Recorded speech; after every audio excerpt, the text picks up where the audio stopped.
Thank you for stopping by. If you're new to the channel, make sure you hit that like, share, and subscribe button, bro. And hit that notification bell as well so you don't miss a video. So today, if you have 3 to 5 minutes, stay to the end. I have a very helpful video if you want to boresight your optic. And give me 50 likes for part 2. Enjoy the video. So today we got the MidTen laser boresighter kit. You can see when you do open your boresighter kit, you do get a bunch of adapters, right? You're gonna get this, I believe, with just almost any boresighter kit. Get a bunch of adapters. And this is what it should look like. And again, this is the MidTen laser boresighter kit. On this diagram, it's gonna tell you to use the number 10, correct? Let's do a safety check. We're clear, clear. So we're gonna see here, it says, or I could be reading it wrong. It says here for 8.99.9.49 mm, which I would assume is 9 millimeter, but I was wrong. It says use 10. I'm not sure if you can see that. It says use the number 10 adapter. That's wrong because here's your problem with this. Big, it's too big. Too big, it doesn't fit. What I did was I ended up going back to the diagram on the list of adapters and going down a size because you wanted the just make sure you barrel's clean and you're good to go. So gonna insert it like that. Make sure it's flush. I can't put emphasis on that. It has to be flush. You see this? Do you see it wiggling? Like, do you see it wiggling? No movement. It needs to be flush.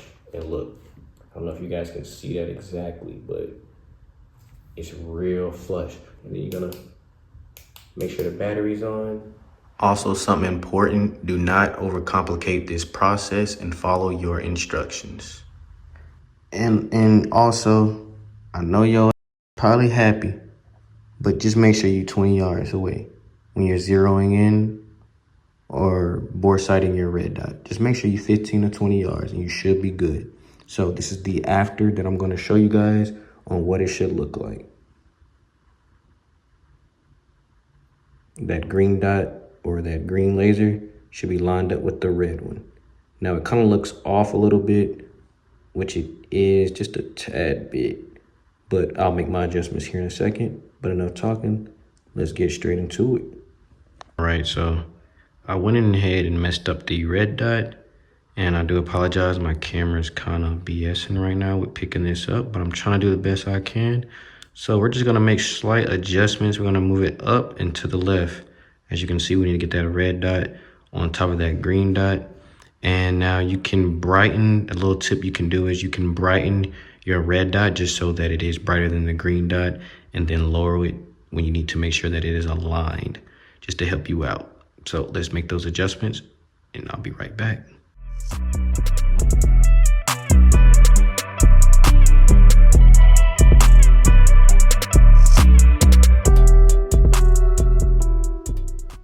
Are we aligned? Yes, sir. Satisfaction, bro. All right, so we are definitely aligned. Now, I don't think it is perfect because it's not 20 yards exact. I do like to be exact and precise with my measurements. This is between 15 and 20 yards. So I'll make my tweaks when I go to the range. But for now, bro, this will do. This will do. And this isn't the size of the red dot. It's just enlarged because of the camera. So I've been trying to get this thing down for you guys to get it back to the actual size, but the camera doing whatever it wants to do, bro. I think, is that it? Nope. But here's just me keep doing it to show you, bro. In 5 minutes, bro, or less, you can boresight your dot.